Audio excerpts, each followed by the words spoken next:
it may come as a surprise to some of you that I struggle with performance anxiety or stage fright or whatever you want to call it. And you would think that for someone who gets up and plays music in front of people for a living, that wouldn't be so much of an issue.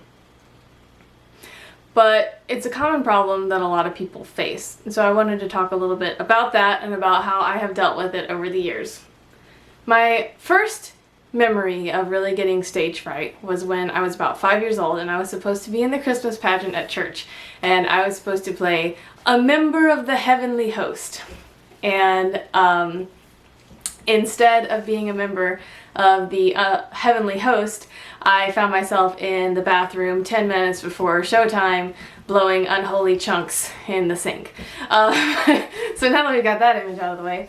So I was just overwhelmed with this fear. Little 5-year-old me was terrified of getting up in front of people and saying my line that I was supposed to say with like 10 other 5-year-olds, but I was too afraid to do it. And on top of feeling really afraid, I felt really embarrassed. I felt like I couldn't show my face in public because I couldn't do it. And all these other kids could get up there and do it. And why couldn't I do that? Why was everybody else having fun and like excited about their little costumes and everything, and I was just mortified? So the next year I decided to try out again for the Christmas pageant, and I became a shepherd, which was a non-speaking role, still a group, so I was still there with people around me, but I didn't have to say anything to anybody. But I was still very much afraid of getting up in front of people and performing. But I didn't let that stop me from doing that.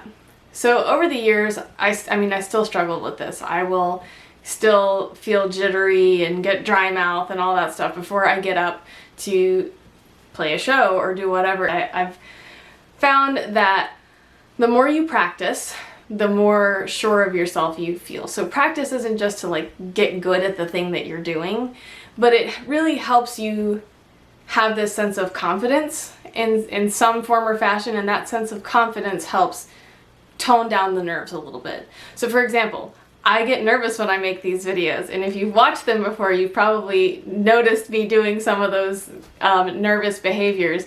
And as we've started changing the bug jar, I've actually been practicing a little bit more and thinking about what I'm going to say a little bit more critically. And that's helped a lot. But another thing that has helped me kind of calm nerves in the moment is to focus on my breathing. So I've had teachers throughout my life who have helped me kind of adopt different breathing techniques.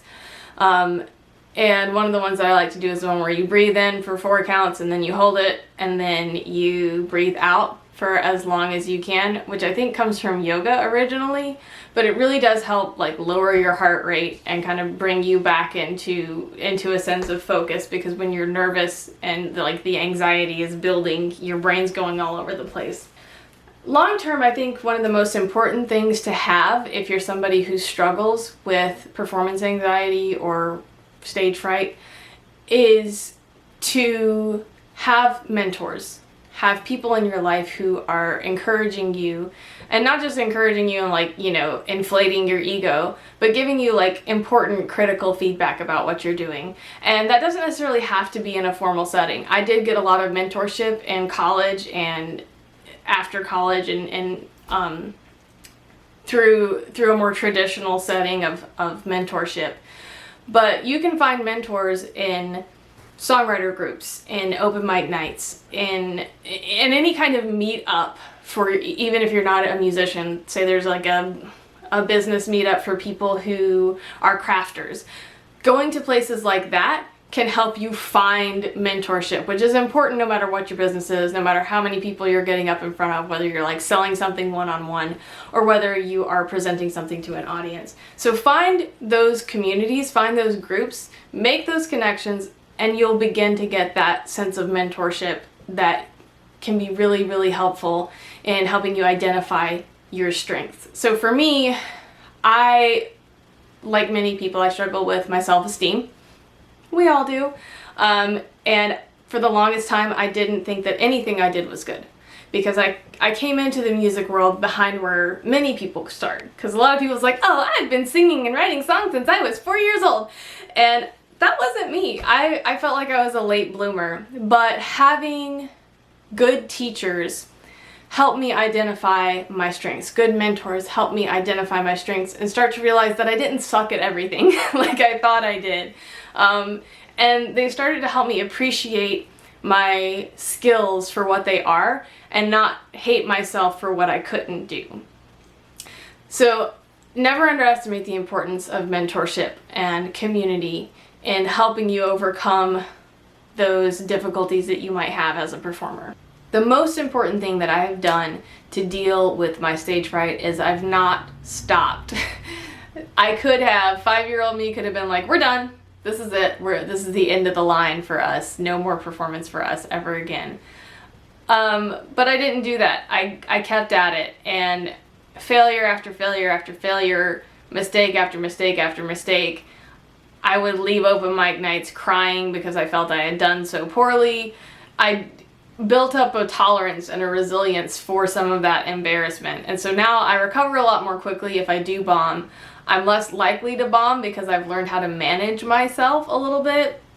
And so now I get that nervous feeling, and I get the dry mouth, and I get the jitters and the heart palpitations and all that stuff that is really unpleasant. But I'm not running away off to the bathroom to throw up like I used to. And that's just been because I've kept going. So if this is something that vexes you and you are feeling nervous all the time when you're going to perform, or even not even performance, I get nervous in like one-on-one interactions with people I don't know well. I'm just like, that's how I am. But the more you do it, the easier it will get to manage it. You may always still feel those nerves, but you'll be able to work your way through them a little bit more effectively. So I hope me sharing a little bit of my story and my struggles has been helpful to some of you out there. If you enjoyed this video, please consider liking, commenting, subscribing, and keeping up with us on social media. All of that stuff goes a really long way for us, and we really appreciate all of it.